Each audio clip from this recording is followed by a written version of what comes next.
아, 목사님, 화를 내지 않고 어떻게 살아요? 화 안 내고 사는 사람이 어디 있어요? 예. 저는 여러분들에게 화를 내지 말라고 하는 것이 아닙니다. 물론 화를 내지 않을 수 있다면 최고겠죠. 그러나 화가 나오는 걸 어떻게 막습니까? 왜냐하면 마치 우리가 숨을 참았다가 숨을 쉬려고 하면 어떻게 돼요? 더 큰 숨을 들이마시는 것처럼 화라는 것도 화를 참다가 억누르다 보면 정말 엉뚱한 데서 갑자기 뻥 터져버리거든요. 그럼 그 화를 어떻게 감당을 하게요? 말씀드리고자 하는 것은 너희가 믿음 안에 있는가? 라는 그 질문 속에는 믿음 안에 있다면 화를 내되 화를 다스릴 수 있어야 된다는 거예요. 화를 내면서 우리가 어떤 문제에 빠지게 되느냐면 바로 범죄하게 된다는 거예요. 화를 참지 못하고 결국 화를 내다가 화에 삼켜집니다. 화에 삼켜지고 나면 그 다음에 어떻게 행동을 해요?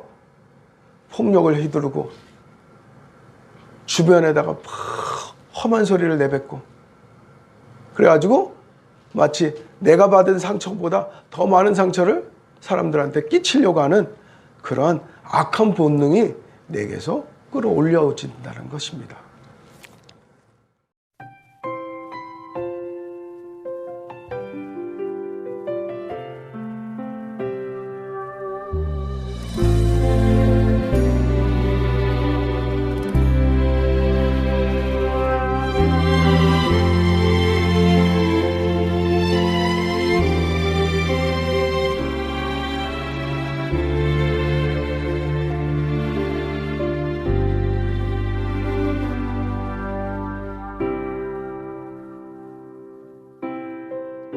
제가 존경하던 한 선배 목회자께서 입버릇처럼 늘 저에게 하시는 말씀이 있었어요. 제가 그때만 해도 혈기왕성한 때라 항상 마음에서 뭔가 동요가 일어나면 꼭 해야만 했어요. 그런데 그러한 저에게 그 선배 목회자가 늘 들려주시던 말씀은 쳐라. 그럼에도 불구하고 이러는 겁니다. 쳐라. 그럼에도 불구하고 힘들지. 그럼에도 불구하고 우리 기도하자. 이렇게 말씀하시고 화가 나지. 그럼에도 불구하고 우리 용서하자. 이렇게 말씀하시고 안 되겠니? 그럼에도 불구하고 우리 노력해보자. 이렇게 말씀하시던 선배 목회자가 있었어요.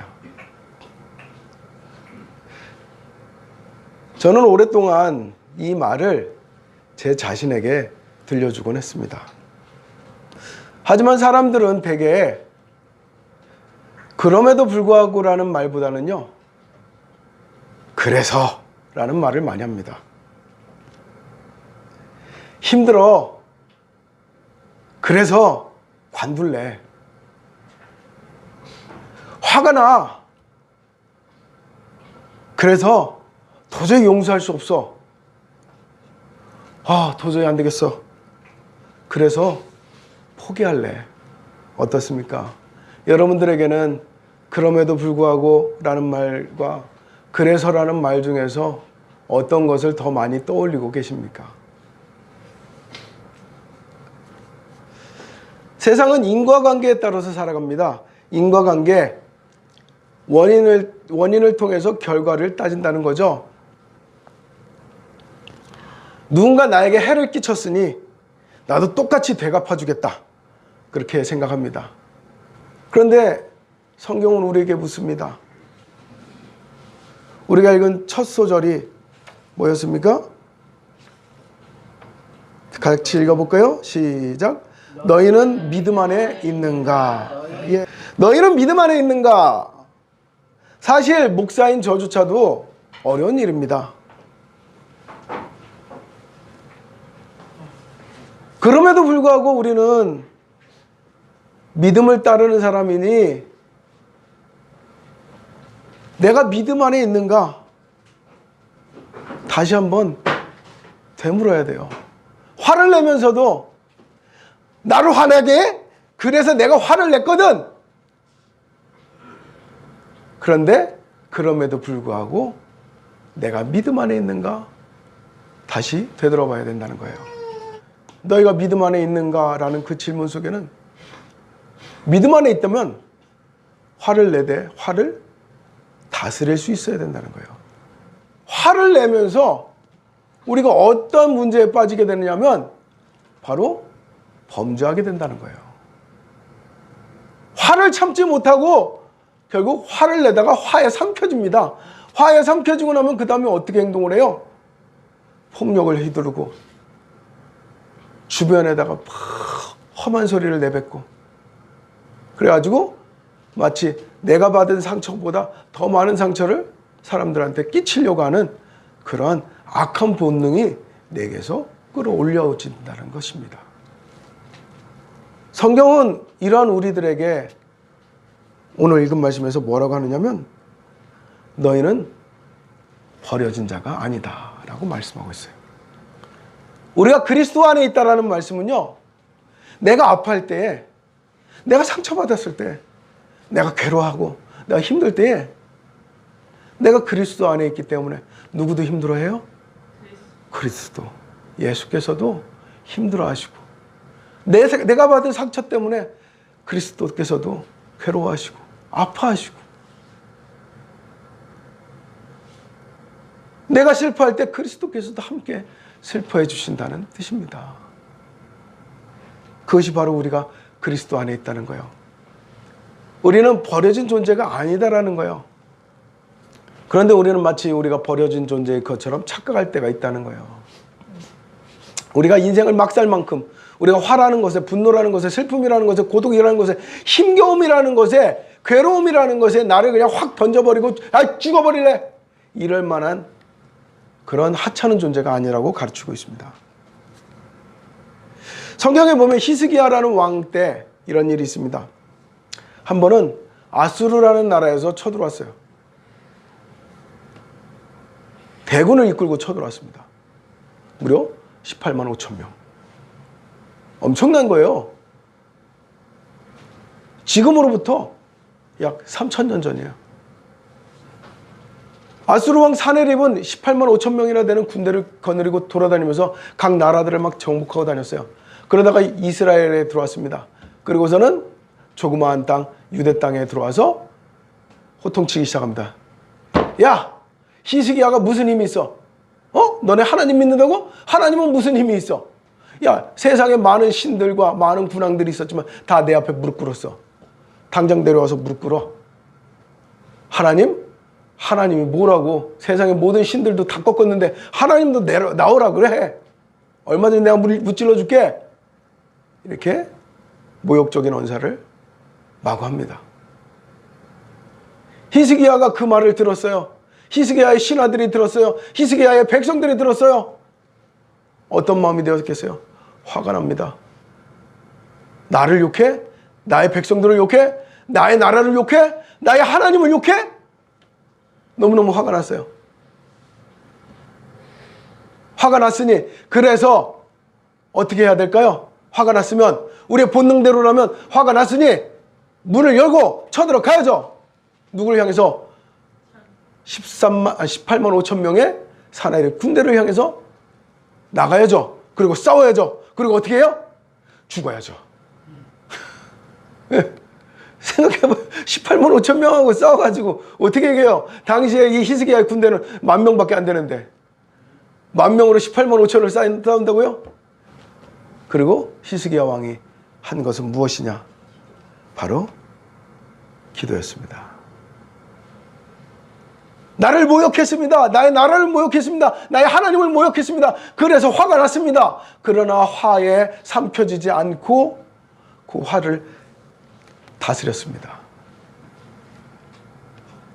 화가 났지만 그럼에도 불구하고 하나님께 기도합니다. 여호와여 귀를 기울여 들으소서. 눈을 떠서 보소서. 사내립이 하나님을 비방하는 말을 들으소서. 이제 그의 손에서 우리를 구원하소서. 그리하여 하나님이 홀로 하나님이신 줄 알게 하소서. 이렇게 기도합니다. 그 결과 하나님은 그날 밤 사내립의 군대, 사내립이 그렇게 의지하고 자랑하던 군대 18만 5천 명을 모두 송장으로 만들어버렸습니다.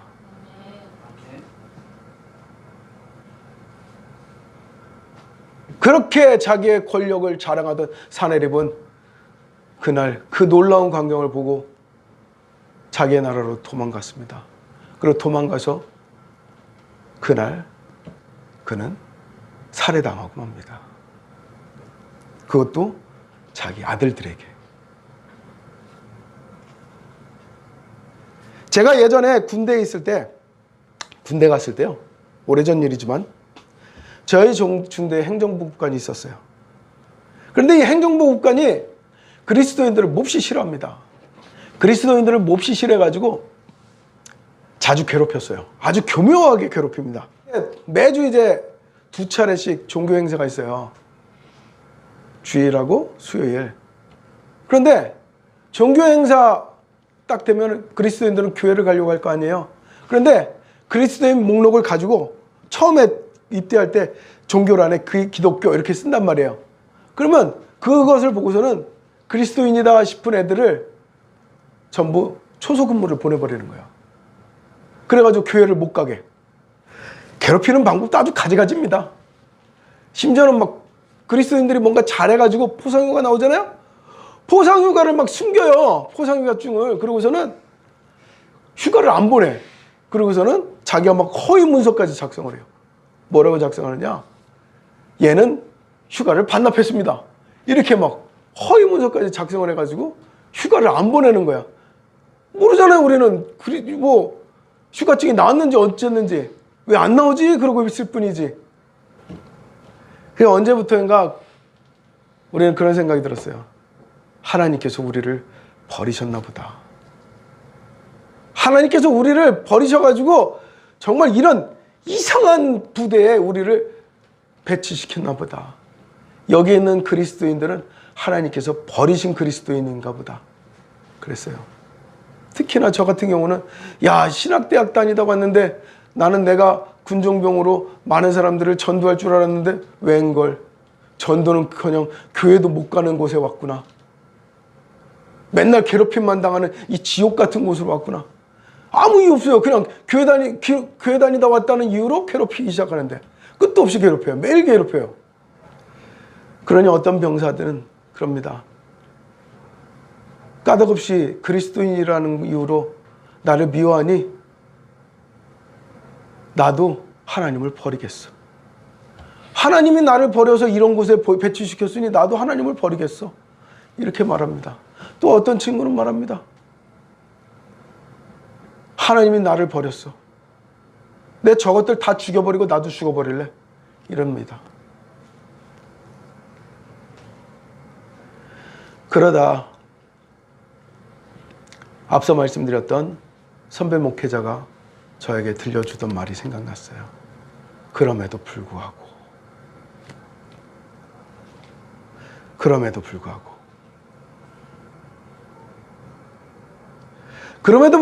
누군가를 죽여버릴 수는 없었어요. 그럼에도 불구하고 내가 자살을 할 수는 없었어요. 그럼에도 불구하고 하나님을 버릴 수는 없었어요. 그럼에도 불구하고 막사에다 불을 질러버릴 수도 없었어요. 왜냐고요? 제 안에 그리스도께서 계셨으니까요.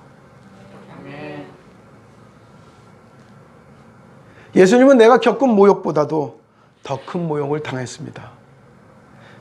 왜냐고요?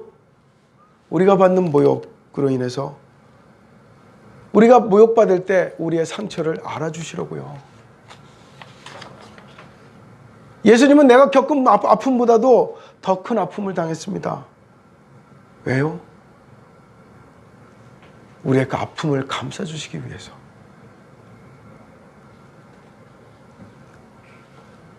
예수님은 앞으로 우리가 당하게 될 죽음보다도 더 외롭고 더 처절한 죽음을 당했습니다. 왜요? 그 어떤 죽음에도 예수님의 위로하심이 있기를 바라셨겠죠. 우리가 외로울 때, 우리가 괴로울 때, 우리가 힘들 때, 우리가 슬플 때, 우리가 모욕당할 때, 우리가 정말 이제 죽을 것 같을 때 하나님의 위로하심과 함께 하심과 품어주심과 우리를 회복시키시려는 그 마음을 알게 하시려는 겁니다. 그런 예수님이 우리와 함께 하겠다 말씀하셨습니다. 그리고 예수님의 부활처럼 우리를 회복시키시고 구원하실 것을 성경을 통해서 가르쳐주고 계십니다. 우리는 버려진 존재가 아닙니다. 버려지지 않았습니다. 우리는 우리가 버려지지 않았다는 걸 늘 믿고 믿음 안에서 살아가야 되는 것입니다. 앞서 말씀드렸던 행보관이 어떻게 됐을지 궁금하지 않으세요? 어느 날 갑자기 중대장이 바뀌었어요. 근데 중대장이 바뀌었는데 이 중대장은 그리스도인이에요. 그리스도인인데 이 중대장의 행보관의 이 뭔가 부조리한 일들을 좀 알게 된 거예요. 그래서 행보관을 괴롭히기 시작합니다. 괴롭히기 시작하는데